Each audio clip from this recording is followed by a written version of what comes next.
Hello and welcome to my Fiberchats. And my guest today is Christopher McGovern, also known as Professor Purl. And Christopher is an award-winning composer and writer, and you are teaching also in the conservatory, right? Yep, that's right. And among all other things, you are a brilliant knitter and a knitwear designer. You're very sweet. I like this already. Right. So I wanted to start with this year, actually. Like, I know like we usually get to COVID later, but I want to start with you just because it seems like because you're a performer, because you're a pianist and teacher and vocal teacher and the designer of knitwear as well. And you recently started designing, right? Like you started right before COVID, basically. No, I've been designing for a long time, but I actually started writing it down. Right. That's what I meant. Like you published your first pattern, like. Yeah, I mean, I think that's common. You sort of, you just make things, and then at a certain point you say, maybe I want to be able to reproduce it, or just put the pattern out for other people to enjoy. So, yeah. But how do you feel like this year affected you in the negative, and if there is anything positive that came out of COVID? Well, you mentioned that I teach. So my primary career is as a musician, a composer, and a teacher. So what was challenging about this year is that what I teach is voice and musical theater. So and one of the ways obviously actors communicate storytelling and singers storytelling is with their face.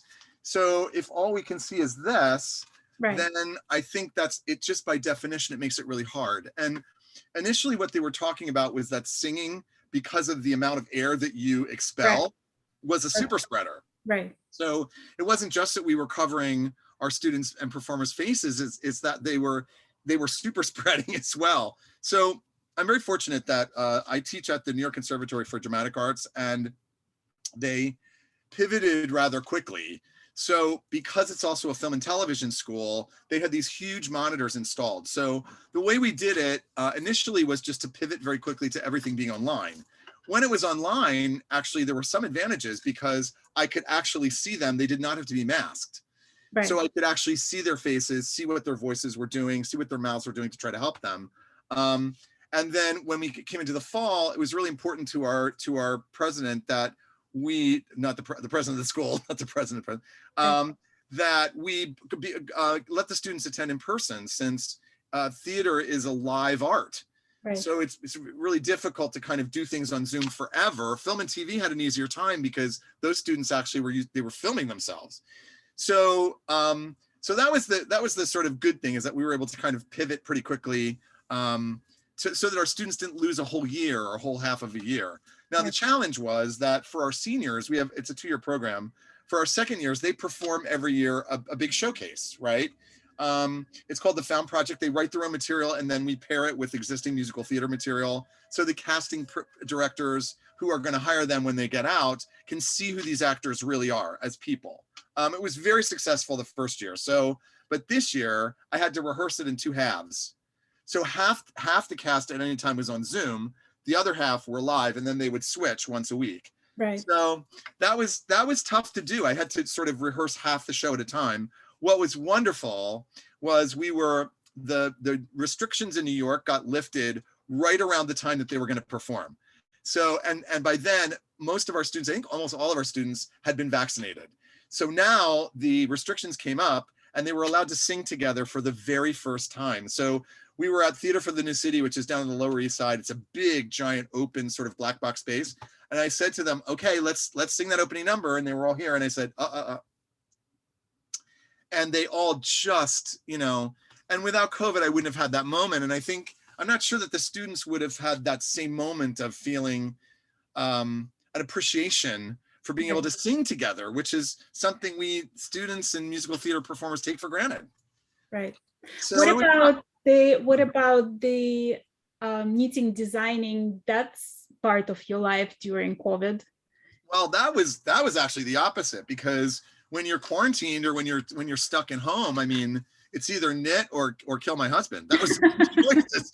So not really, but I mean, it really helped me, and I found, different challenging times in my life, the knitting changes meanings to me. Sometimes it's just to zen out, and just lose the world's problems. For COVID, that's exactly what it was. I mean, I was aware all the time. My husband teaches blind and visually impaired kids. Can you imagine teaching a student Braille over Zoom? That's what he had to do. And he was teaching at the other end of the apartment. I was teaching in here. The Wi-Fi was just, always a mess. So, so for me to sort of de-stress at the end of the day, to be working on things and having the other side of my head engaged was really, really helpful.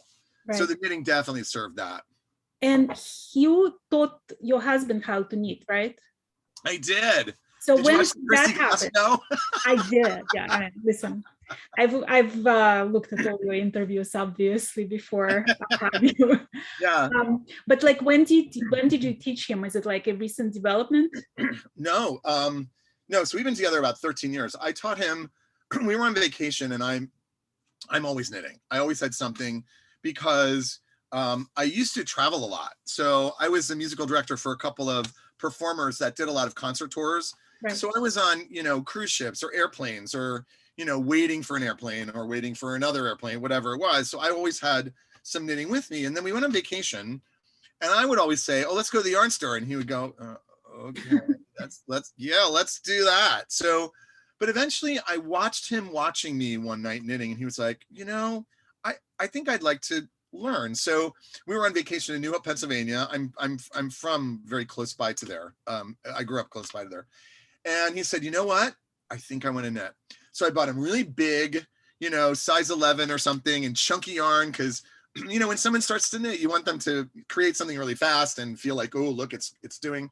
Right. And he just took to it, now he's doing, he tries to learn something new with every project. So now he's doing the Celebrate Brooklyn shawl. There's a lot of cussing about that one because there's picking up stitches and corners and whatever, but he's doing great. I mean, he's really doing a great job. I'm very proud of him, and he sticks with it. He's different than I am. He's very, I'll zhuzh it around a little bit. Like I never let things be sloppy, but he's very, I mean, if he sees that pearl that's supposed to not be, he'll rip 10 rows out to go get it. Right. Well, I have to ask you a question that I ask all the knitting couples. Mm-hmm. Do you ever fight over yarn, borrow each other's yarn without telling? No, so that's funny. So here's the thing. I am a stasher bad. I mean, really, really bad. I could live to be 185 years old, knit 3 shawls a day and 10 pairs of socks. I'll never go through all of it. So I'm gonna have to have all my fiber friends. I'm gonna put you on the list and put it in. Everybody's gonna get like 10 skeins when I go. Yeah. But no, we don't, because he'll buy the yarn that he wants for the next thing. I mean, it's really disciplined, and I truly respect it. Right. So we don't. And I bought him his own set of Chalgoos, although for some reason he never has the exact right, like. He never has the chibi darning needle set or whatever. There's always something, but no, we don't, it's very separated. We have 2 ends of the couch. Like my knitting's on my end, his knitting's on his end.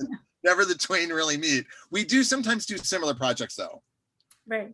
Like we were both doing the Celebrate Brooklyn shawl at the same time. We both did the Pierre shawl by right. Stephen West. We were doing that at the same time. So yeah. It's funny because I saw your Pierre shawls, both of them. And I also made the Pierre shawl for a good friend of mine. Mm-hmm. And she lives in this very rural setting next to the cranberry bog. And we always go there, and it's like all different seasons of the cranberry bog is like very interesting to see. So we've been there through like harvest, and we've been there in the winter where you see like little berries on top of the snow. And I made her the Pierre shawl of the cranberry box. So it has all the cranberry seasons colors there. So there's some red with the green and the red with the white. So it's like all, and it was like very different looking from yours. And yeah. I did it also in sock yarn. So it's bigger. So I increased the number of sections just because it's in a yarn, but. Yeah, his looked like a little bit like a peanut butter cup, and mine was a little bit more of the purples and the grays and stuff. But yeah, it was. I mean, I love that pattern. I was late to the Stephen West party, mostly because like his colors and his designs are just. I just did the Vertices Unite knit along with the Fiberchats guys, mm-hmm. and not Fiberchats, the Fiber Hustle guys, and everybody was doing the Vertices Unite. I can't believe I never made it. It's a really fun, but when I saw it, those colors, they're just not my colors. So Right. I had to just take my head away from the colors that he uses and sort of go, but the designs are just, they're beautiful. Right. They're just not my colors. No, I find it like interesting with his design specifically because you can do whatever you want with that. You can make it all in one color. Like Yeah. if you remember, like when he posted Pierre, it was like all the 50 shades of gray. Yeah. You know, like, and it was like really very subdued. So you can go like as crazy as you want to like very, you know, classic. Yeah. You know. Let's talk a little bit about what was the first idea of your design. So like you knit all your life, you knitted as a little kid, right? And then at some point you're coming to the, like, let me actually write it down, let me publish it. Like talk about that process. Sorry, New York City. Yeah, you can do that. So it was socks, believe it or not. And it was because I started using, I wonder if I have my, oh yeah, I do. So I'm obsessed with the 9-inch circulars. Like these, I love these so much. And I know not everybody does. I get it. I actually bought them because I saw them, you posting about them on Instagram, but I haven't tried them yet. I love them. You know, you got to get used to knitting on your fingers. It's a weird feeling at first because in normal knitting, like I prefer the 5-inch ones like that. They just fit my hands better. I'm sort of I think I'm gonna like it just because of that, because when I'm knitting like fine lace, it's at the very tip. So I'm actually like very used to knitting with the very tips of the needles. Yeah, that makes sense. And that's actually exactly what this is, because they're quite small. I mean, and there's different, like Signature has some, I use the Chagus, but anyway, so there was a sock pattern, you know, the vanilla sock. And I felt like I was just so tired of making tubes without anything on it. And then I started thinking, well, I saw a pattern where they just put, you know, one small detail on it. And I thought, well, all you have to do is adjust where you put it. Right. So it was kind of a little breakthrough. Also, I love Fair Isle, and I joined a number of years ago. There's a Facebook group called the Fisherman's Cap group. Oh yeah. Where, you know, you get this sort of standard pattern. It's Anne, oh God, I forget her name. But it's basically like an outline for how to construct it. Mm-hmm. And then you can go to all of your books and just plug in whatever patterns you want, whatever colors you want. Okay. And that was, you know, that was another sort of spin-off of it. So I was really doing socks and Fair Isle designs at the same time. And I just kept developing it, you know, I every now and then, you know, I just want to follow a pattern. I don't want to write one. And every now and then I just make something and don't write it down. Right. You know, all of this sort of developed during right before COVID. I was working on a book that I'm still working on, to combine the theater and the knitting, right? So it's going to be called, we're starting up the photography again, but you know, a stopped object is really hard to keep rolling, start rolling. Once it starts to roll, everything goes, right? So I was taking the photography it started, we had all the project going. So it's called Broadway Handmade, and it's using theatrical performers and directors and choreographers and using them, you know, to model knits or to gearing knits and designs toward either the character that they played or, you know, or the actor themselves. And so I was sort of going on that, and then that just sort of died. But if you're writing it down in order to have someone really duplicate it, you have to really make sure it's right. So I'll traditionally design it, write it as I'm designing it, and then re-knit it. Right. Pretend I never saw it, and then re-knit it to make sure there's nothing screwed up. I mean, I definitely at some point need to get with test knitters if it's something that I can't obviously eyeball. Well, you know what I found interesting? When I was interviewing Hazel Tyndall, I actually asked her about that. She is amazing. Right. Did you see this? I know, it was like insane. But I was asking her about test knitting, and she said that she never ever used the test knitter because she thought that you have to pay them, and it's like there's not that much margin Yeah. in writing the pattern to like start paying other people to knit it. So she's like, I'll just knit the same thing like few times and just make sure that like what I wrote. So she's her own test knitter, and so are you. Yeah, and it wasn't even about paying because I would have to I never like I would, in terms of when I was designing either the socks or things for the book, I buy the yarn.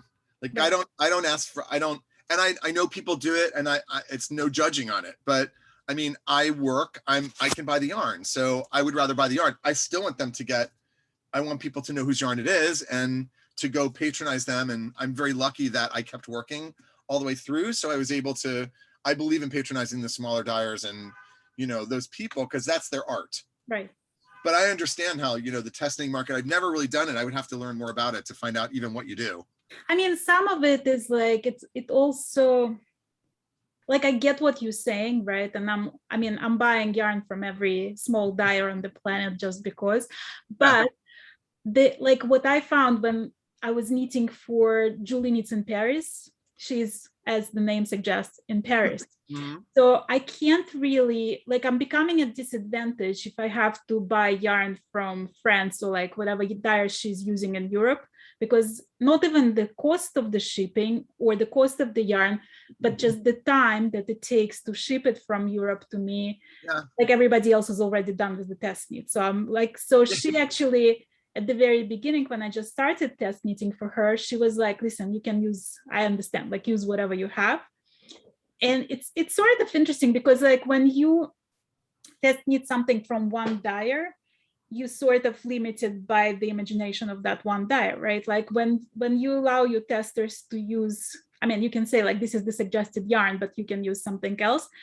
Like very interesting magic happens because like you can't even like predict the brain of your testers, and suddenly like they surprise you with the color combinations, so it has its own beauty to that. I hear you about the thing. So I've had one pattern published like in a book. It's this one. Yeah, they have. Yeah, it's called Life in Longgrass. It's Carolyn Nyland, and she shipped me the yarn, and she shipped me. There's a better picture in here of you can see the colors a little bit better. It was such a wonderful experience for me. I'm trying to find the hat. Oh, here it is. So, there we go. Right. And there's the colors. So she shipped me the colors. But we had collaborated back and forth on the ideas for it because she had a very specific concept of the book itself. But boy, she sent me the yarn. I opened the yarn. It was great. She sent me an extra skein, just for love. And but then I had to ship the sample. So I knit up the sample and then sent it. It was $59 to send it to Ireland. I was like, I know, it's like, I mean, that was a lot. Right. And I was so happy to do it. I mean, it was such an honor for me to just go into Brooklyn General as one of, I mean, I love Nitty City. But Brooklyn General, Catherine, who owns Brooklyn General, carries these books. So to walk in and see it, it was so exciting to me. And, and Ravelry is great too, but I mean, to actually see it like in a hard copy, put in a book like that, I felt like I arrived. Professor Purl arrived. It was very cool. It was just very cool. How do you feel like when you see other people knit your designs? Is that like the ultimate high? It's amazing. So there was a woman, I think she's in Washington State, that was working on this hat, and I hadn't really seen anybody. And I didn't test knit it. So and she was showing progress and stuff on it, and I was like, there's a mistake in the pattern. Is she gonna be like 2 stitches off? Like one of the charts was wrong or something. Right. But it wasn't. And she came back and she said it's totally, really great, and it was such a great knit or whatever. But it was interesting. I was looking forward to seeing like different color combinations. She used almost the same colors that I did. So it looked really the same, but it was interesting. Now I have had people, on Ravelry, there's a project page, which is, I mean, I could fall down that rabbit hole for, most of a week and not come back. But so some people, I have a pattern on there called Star Garden Mitts, which is it was a free pattern I put up, and it's for Fair Isle mitts. So I think, and maybe you're going to find this out, that I think sometimes with the 9-inch, your gauge becomes a little tighter. Now, some people said it's looser, but so I knit them with that. And then somebody said, well, they're way too big. And I went back and I looked, then I started looking at other Fair Isle knit patterns. And I was like, no, that's the amount of stitches most people are using. Right. Like, But you know what, I must tell you, like I tested two meat patterns for Alison Randall. Uh-huh. And she needs like this traditional Shetland knitting belt on the two needles, whatever, 3 long pointed needles.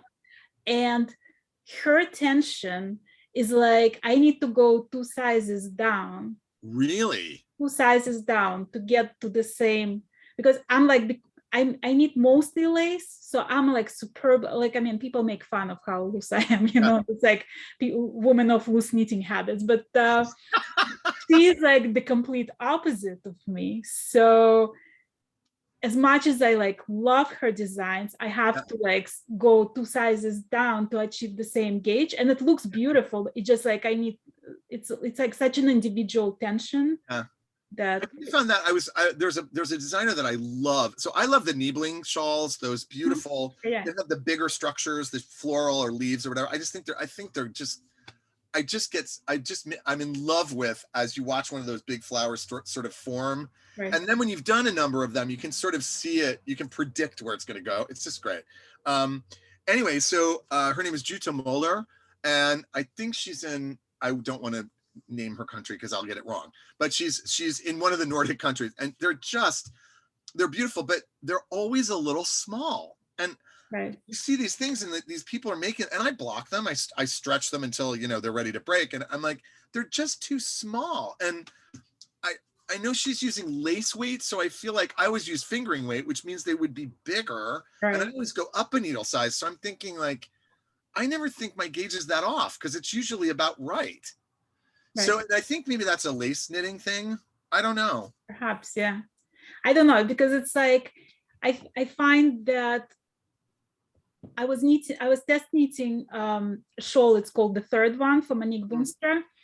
And so she knitted it and she got to a certain size. And then there was 4 of us who were test knitting it.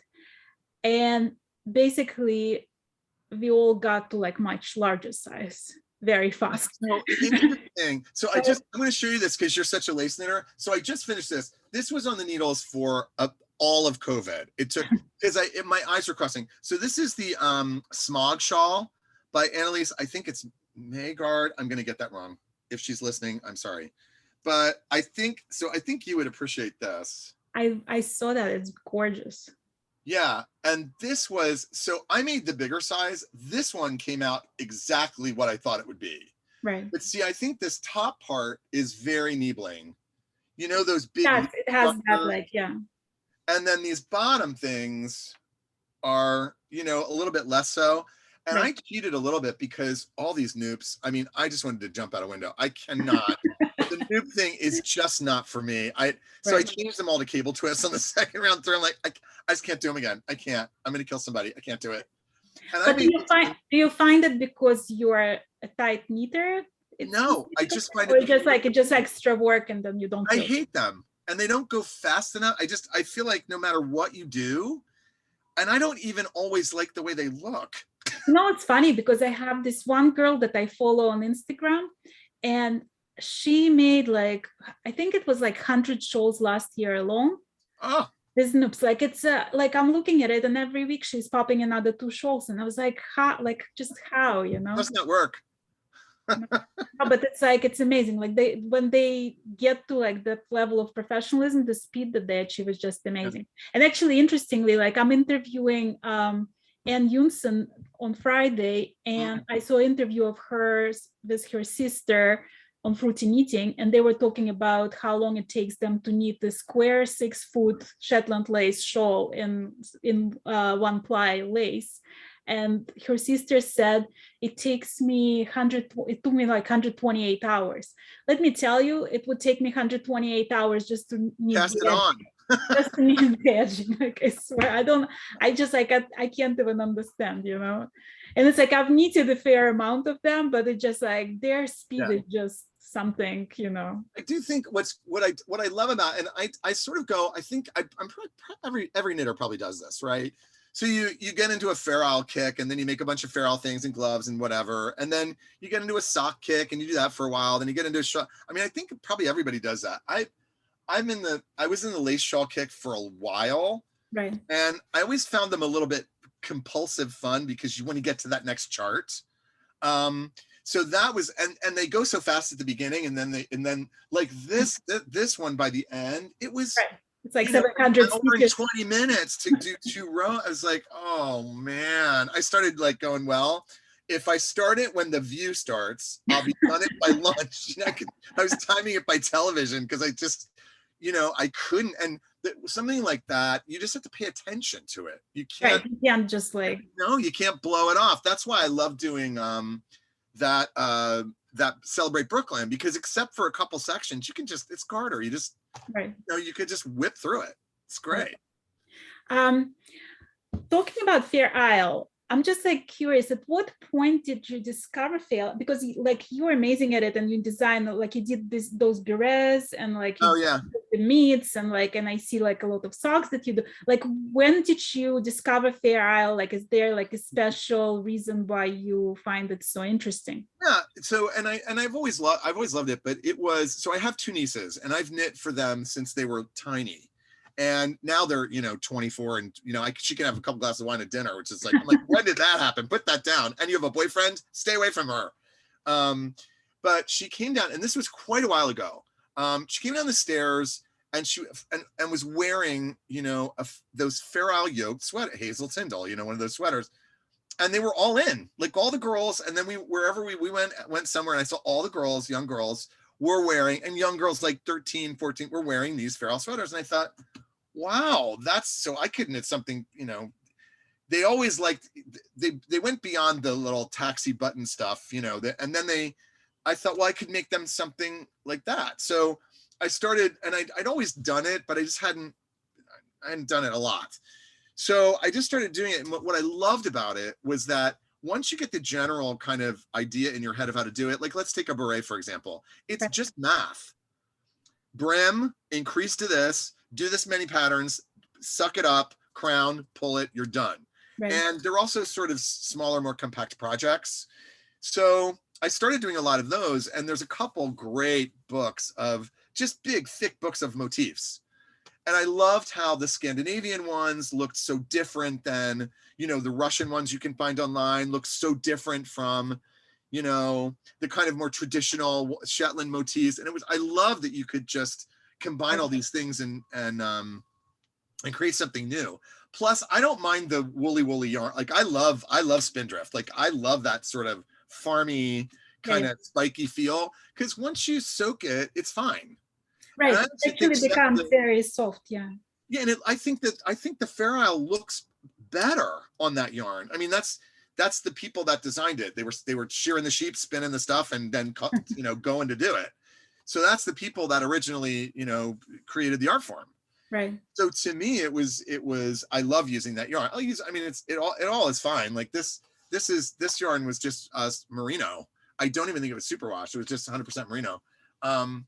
But I do think it tends to look better and cleaner when it's a little bit more farmy. And it's sort of like, it felt just a little bit, but enough to create this like surface, the uniform surface of the look of Fair Isle, Yeah, I did. I wanted to show you this. This is called the Shelter Cowl. This is on Ravelry too. This one was, this was an absolute COVID project. And I sort of got interested in the idea of combining Fair Isle with a little bit of sort of leafy sort of lace down there. Mm-hmm. And then I didn't line it. I probably should, but I just rolled up the brim and tacked it down to give it a nicer finish, I think. Right. But yeah, so this yarn was actually left over from this hat. It's the bottom part of it. So yeah, and that's really the last Fair Isle I did. I've been a little bit more on the socks trip and the. So what spiked your sock obsession? Because like this year you produced like, I don't know, I lost count after It's planning. sad. It's really sad. Well, so I had a couple years ago, I had a medical little thing, and I'm good. I'm fine. But I found that with the sock project, it felt small, manageable, and Right. doable. And you know, can so take it easily with you anywhere you go. yeah, and I did that when I was traveling, but for this, when you're sitting there and you're in the waiting room and there's, a test or whatever, you're waiting for results from something, whatever, I just felt like it felt containable and something that I could control. Right. So I started then. This is a number of years ago. This is 5 or 6 years ago. And then I laughed with Christy. I don't even know if I actually talked to her about it, but I started knitting socks out of just anxiety during the election when it wasn't solved. Right. So I made like all of these socks before they decided the election results. I just kept knitting and knitting and knitting until they decided. And again, it was like a small, controllable thing. And I love doing it because the patterns are fairly, like I take a kind of a generic sock pattern, and then I just change around the charts or change around, because right. I'm one of those people, and so far, knock wood, they fit. I do 72 stitches, and I change the needle size based on the foot size. So when you wash them, when you wash the socks, do you like collect all of those socks until you have no pair left and then wash them all together and dry them? No, I don't. These are all gifts. Like I don't wear them, They're like gifts. Ever. Do you ever wear them? No, I don't. I gift them. I just, and also that's the other thing. They make really good gifts. Right, so, absolutely. I just knit them during the year and I put them in my boxes, and then I get out my list of people's foot sizes and then I just send them off. And I do have my fake feet. These are my favorite. I love my fake feet. Can we just talk about this for a second? So every time you post a picture on Instagram, and I think I commented about that, I'm having a heart attack because I'm thinking like somebody is about to like fall down that emergency step. If you always take it outside on the balcony on the fire escape. I'll show you really quick. There's my fire escape. This is the Professor Purl fire escape right there. Right. No, the first time I saw it, I was like, oh, like who is taking this picture and who is holding him? Well, it looks really weird if you just have them like this. Then it looks like, like someone cut their foot off or something. Right. And they, it's funny. I've seen people really seem to, I don't know why people don't just use them. They seem to struggle. Like people are taking pictures of their own butt, whatever. Just, they're really affordable, and I think they were $13. Right. And to me, if you're putting design on the front, you got to see it out. Like this doesn't tell you what it looks like. You got to put it on something.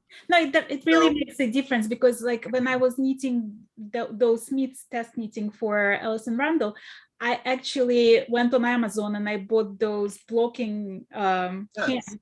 Yeah. And then they look so perfect and professional, and the tension looks perfect, and all the floats look perfect, because like even if you dry it flat, it doesn't get the same effect. It still like looks bumpy afterward. Yeah, the flat on the hand blockers, those can be flat because usually the designs are on the front. But if the design is on the front of a sock, you're not even gonna see it. You don't really get. It's like you can't really tell what it is. Right. So and you have like a lot of socks with some lace on the front, so it really shows off the design if you put them on the fake feet. Yeah, on the fake feet. It made me laugh so hard. And I only have two.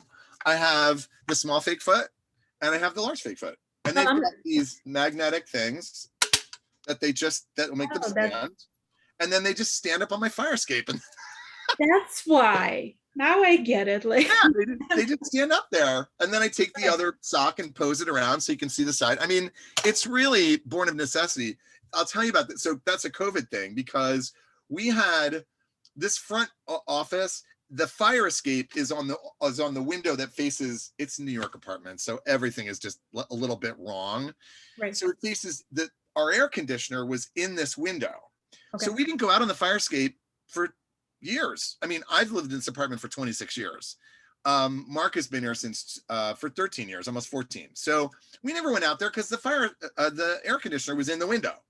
So then the landlord said you can't have the air conditioner in the fire escape window because it's blocking. It wasn't, but it's blocking. So we moved it. And then during COVID, it was like, we could go out and have almost like a little pretend, like it was like a little porch. Right. Although the two of us on there, you should see us. It's like, it is like, you know, Abbott and Costello trying to get around, trying to take this picture. There's not much room. So Mark was like, you know, back up. And it's like, and I'm falling off the thing because it's, the portrait goes like, you got to get so far behind. It's a mess. It's hilarious, really funny. But I started taking pictures out there because we're also very lucky. It faces north. North light is the best. Like seriously, I'm knitting. I have this one sofa which everybody in my house makes fun of me because we have two identical sofas, one by the south window and one by the north window. And I'm only using the one by the north window. So you can tell I've been using it a lot because there's like a spot where I've been sitting very clearly indicated. So at some point I called both of my boys and I was like, guys, we're gonna switch the sofas because I sat on this one a little bit too long. So we swapped the sofas, and now my son, my youngest, comes over and he goes, you know, look at what's happening now because there's like the same mark in the same spot. But that's like the only window I can knit by because it's like this perfect, no direct light, and it's all day, and it just perfect. It doesn't blind you, but it's like it shows the lace, especially for the lace. It's like amazing. It also makes it, the color is the most like what the color really is. And we do that same thing with the mattress. Like we rotate the mattress. Right. But I mean, I have a black thumb. I kill every plant. I've never, even cactuses, I've never been able to have a plant. And what's so stupid about that is that as that north light is great for most plants. Like they just get low levels. They don't burn up. In the back, it's like I can feel the burning holes in my skin because back there, it's like in the middle of the day, it's just comes in like laser beams for about an hour and a half. But here it's just so pretty all day. And it really does, for me, going out there, like I figured out the perfect time to take the pictures. It's always, you know, in the summertime. In the wintertime, it's like get out there by 4:30 or it's over. Right. But in the summertime, I mean, like 7 o'clock when the sun is over there and I'm still getting light, but it's not that harsh, you know, it's just golden hour. Yeah, it's beautiful. And, you know, it started to be a thing because people were laughing because it was like the fire escape, you know, knit sky. Right. But I mean, it's just because it was by necessity. Yeah. And I had fake feet coming down the fire escape stairs. Oh my God. That must have scared a couple neighbors. No, I mean, they can't really see. I mean, I did, our neighbors over there, that's their part of the fire escape. So I did see one time there, I saw them like, because I had a shawl like draped all over the whole, you know, it is something. Well, talking about shawls, so there was like, I know every male knitter that comes to my Fiberchats, which is a lot because I just love all the guy knitters. Like the boys, I can tell.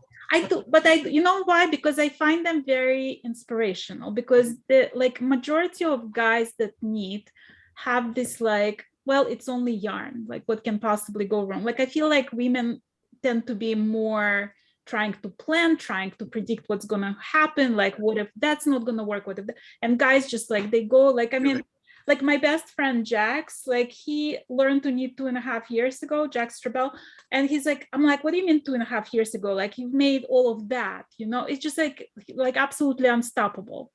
You know, so it's like I like that and I find it like very inspirational. So I know a lot of guy knitters, and you know, since I'm interviewing my favorite fiber artists, it just happened to be that half of them are men. And I love that you're putting shawls on your guys. That you're. Right. But that's what I wanted to ask you. Like, do you wear your shawls? Do you ever have like any? And you've been a knitter all your life. Like, do you ever have any negative reaction from anybody?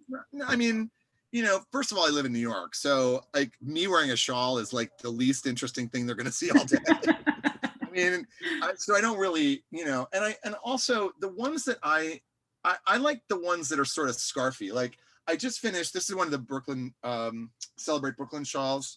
Right. So it is kind of, and I'm telling you, this you will. I love those colors, my God. Me too. You would love this knit. The I-cord bind off over 1,400 stitches, not so much, but. Like, I mean, to wear this as a... Right, you can do it as a scarf. Yeah, I mean, because of my own taste, I don't know that I would wear, you know, that red lacy one.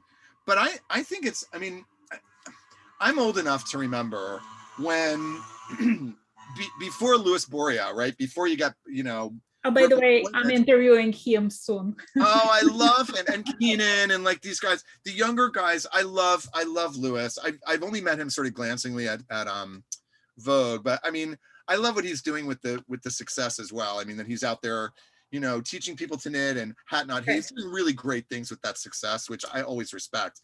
But I mean, it was not such a great thing for me. My grandmother taught me to knit when I was a little boy, and I loved it. I mean, I was an 8-year-old boy, like sticks and string. I was going, and you know, I just turned 57, so I've been knitting a really long time, and it was not always so cool to be knitting on an airplane in 1988. And I did get people who I've never had someone overtly say something about it. But I have had people, and this is a long time ago. Now, mostly it's like, wow, what are you making? Can I, you know, a lot of times I get like, what are you making socks? Okay, I'm size 10 and a half. I start getting orders, you know. Right. But back in the day, I mean, I would actually have people, and I was fearless. I didn't give a damn about. I was like, you know what, fine, because you know what you're gonna do. You're gonna end up in jail, and I'm knitting, so whatever. I honestly didn't care. It didn't bother me. And I always felt like it was such a positive thing to do, to spend money on. And now, I mean, I'm just so grateful that my grandmother, I mean, I feel she was a very forward-looking lady in it was like early 70s. And her grandson wanted to learn how to knit, and gosh darn it, she was going to teach him how to knit. Right. So she did. And I show them on Christy. I have her needles still. I don't, they're the long straight boy needles. I keep them, but I don't use them, but I do. I think she would be delighted to see that I've carried it on. Now my nieces have zero interest in this craft. Right. Zero. But let me tell you something. Like my grandma taught me how to knit one summer. Basically, I was spending summer with her, and I was probably like 7 or 8, like the same age. And you know, there was like nothing better to do, so she taught me how to knit. And like all I figure out, like all I've learned, I don't even think I learned how to cast on. Like she would cast on for me and cast off, but like I only learned how to knit and purl. And then the summer was over and my knitting was over. And then I came back to it like 40 years later, you know, but it's somehow like I had like muscle memory of it. Like it took me literally like one YouTube video and like 5 minutes and I was knitting. Back in. Right. And I think like whenever I knit, she's sort of like in the back of my mind. Like I always think that she would be like so pleased to know that I'm knitting, you know. And isn't that great? It feels like, you know, I lost her. I was fairly young. I mean, I'm not one of those people that had an adult relationship with her. She died when I was young. I mean, I was young, so she didn't really get to see it, right? You know, see what I ended up doing. And you know, let's face it, the longer you do something, the better you get at it, right? And I think she would just be thrilled. And I mean, I like to believe that she's somewhere smiling. You know, I had another grandmother. Probably like together pointing at us. Huh? They are probably together pointing at us. Yeah, maybe. Wouldn't that be great? You know, checking out each other, what they're making. I did want to show, speaking of shawls, so I made something new for the book. So I wanted to show you because I haven't shown it yet. Sure. So this is for my friend Chiara, who is this gorgeous lady, does a lot of Disney stuff. So this is, and here's, I talked about my new patron. So guess what? There's noobs. Because I thought it was like therapy, and I must have been like feeling guilty about something. I'm gonna put a lot of noops in this just so I recover from my guilt. So this one was fun because I started playing with that center construction idea. Right. So it has a center panel and then no corners till the end. I started picking up along the sides. So this is Murky Depths. This is Malabrigo, and then this. This is the Needles at the Ready guys. I don't know if you've seen their podcast. It's Ray and Kevin. Yeah. Kevin has started to dye yarn. So this is his cocoa yarn. And there's noops along this one. And so I didn't really have to do a bunch of corners. I put a little lace at the end and then a little leaf detail at the end. And so my friend Chiara's, this is for the book. She's done a bunch of Broadway shows and she works for Disney a lot. So she's going to model that for me. And I'm going to... And you wrote also music for Disney, right? Huh? you wrote music for I Disney. did. Now I don't know what's going to happen. I wrote a couple of songs for, they do that castle show at the fireworks show at night. So I wrote the first one, that's going to be my tombstone show. It's called Let the Memories Begin. It was the first time they did that fireworks castle show where they projected the images on the castle. And then, so I wrote that song. And then I wrote another one called Once Upon a Time that started at Tokyo Disney. And they moved it. It was a really successful show. They moved it here and it ran as the later show. So right now, I don't know with COVID, I know the parks are reopening, but I don't know what they're doing in terms of, are they starting those again? Because the crowds all around the castle, that's the whole point. You crowd around the castle and watch the show. So I'm not sure what they're doing, but I wrote those two songs for Disney. And of course, my best friend is Susan Egan, who was the original Belle in Broadway and Meg in Hercules. And she was the one person we got photographed. She lives in out of state, but she was actually here doing a concert. So I was like, wear this cowl, and then I quick got the pictures. And then, a month later. That one was the roses that you made. Yeah, inspired by the Beauty and the Beast rose. Right. Yeah. I love that college. It's like so pretty. Yeah, Meg is my favorite character in Hercules. I'm gonna tell you that. Meg I know every line by heart. Like I quote that. Isn't it a slice? I can tie my own togas and everything. Oh, that's funny. When she talked about that, so she was doing Beauty and the Beast when they were filming that, right? So her favorite Belle is like that's an act for Susan. Right. Meg, her favorite actress is Barbara Stanwyck from the 40s. She's like that sassy sort of, broad dame. Give me another martini, boys. Like that's really who Susan Moore is like. Right. So she was perfect for Meg because that's more fit her personality. Right. She's like totally sassy. Yeah. Yeah. What's next? What do you plan next? Like in music career, in your designing career? So the next thing that's happening that is of note is I wrote a musical about Jimmy Cagney we had a very successful run in New York. It ran off Broadway, and then it was Broadway bound. So we moved it got moved to we did another production of it in Salt Lake City at the Pioneer Theater in Utah. And that was right before COVID-orama. So that happened. And then everything got stalled. So I think now, that seems to be getting a little bit more fire. I mean, I think it's going to be interesting to see how Broadway recovers because now that there's a vaccine, I think it's going to be easier. I think what they're going to say is no shot, no show. I think you're going to have to get a vaccine. That's what they're doing with Bruce Springsteen, just opened on Broadway. And they're like, get the shot or you don't get in. Right. And I think at a certain point that may help the vaccine numbers or, I know people have various reasons for not doing it, but I think for actors' safety, and I think they're going to want to, you can't run a Broadway show socially distanced. Right. I mean, these things cost hundreds of thousands of dollars. So my wraparound point is, I think there's going to be availability for theaters maybe on Broadway in a way that it wasn't before. Right. And I really want to, knitting wise, I really want to finish. I want to finish that book. It's been going for, it's been a dream of mine to sort of combine these things. I have a lot of the pieces done, but the longer it goes, I knit more things and things are falling away. So, right. So, like, where would you say you are with this book? Like, are you at halfway point? Or? No, it's at what I need to do is get the photography done, because I'm working with this Taka. My friend Taka is doing the photography, and it's beautiful, but it takes a long time, and you've got to get the person. These are actors or before you got to get them scheduled, and then you got to get the right day, and there's just a lot of things to put it together. So that's going to be a while, and I don't really know what I'm going to do with it. I mean, I thought about getting it published, and I would be exploring that, I guess. I think I've looked around at the kind of books that are out, and I don't really know anything like it. Right. Yeah. My vision of it was like a coffee table book that Broadway people would like, and then knitters could make the patterns. Right. So that's the two things. I also am working on this goofy idea for a sock book. Why is it goofy? Because I'm taking a riff off Andre Maury. I'm calling it Find Your Foot.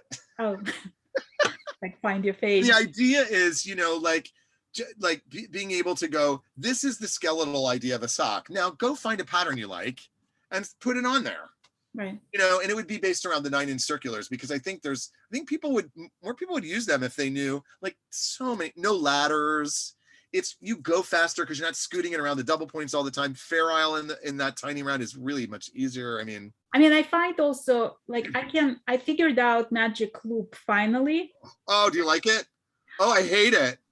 I don't love it, but I find that, like, I can manage it, except for the first row. Like, I cannot close it in the round for the life of me. You know, it's like I'm trying to imagine doing it on a plane, like, oh, sorry. Right. I was doing this sweater for Julie Knits in Paris, and it had this brioche yoke, and that it's like you had to do it with the magic loop. There was like no other way around. So I actually, with that thing, I did learn magic loop, which, like, I was avoiding at all costs, but it sort of forced me into learning it, and I became comfortable. Like, it's not my favorite technique by any means, but, like, I became comfortable enough. But, like, I cannot close in the round. Like, I've watched every instructional video of how to close it in the round. I just can't. Like, I don't. Yeah, you're gonna love. I'm telling you, I want to see a picture of you beaming with those 9-inch circulars. They're life changing. I was like, at first I was like, oh, I don't like them. I don't like them. What? I love them. You can fly on them. Right. Not quite a sock machine, but it's good. I'm gonna get one of your patterns and try it, because I'm sort of terrified of socks. Like, I don't know why. Like, I've knitted typical things and socks. Like, I only ever done one pair. Yeah. And it was like the plainest vanilla socks ever. I don't know why. Like, I watched the Earth Tone girl. So she does like the shadow wrap heel. I like the heel flap. It never wears out. They're really strong. I always go cuff down heel. Like, I can do toe up and the fish kiss lip heel. But they always look like a saggy, like they don't. Yeah, they have this, like, they don't fit right. Right. Or as well. Right. They look funny. Like, I mean, especially if it's not on the fake foot, it's like, it looks a little. It's on the fake foot.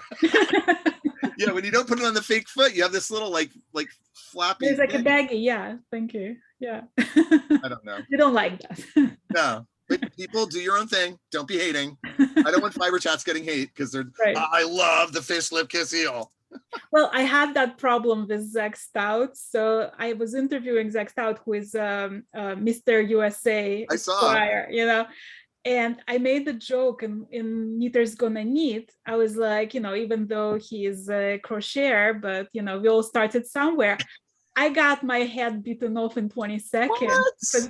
They were like, why would you, like, talk down about crochet? And I was like, by no means did I mean that, because obviously I love the guy. That's why I interviewed him. You know? People, come on. So no haters. No haters. We love all techniques. It's all good. Yes, even fish lip kisses fish's heels. That look funny.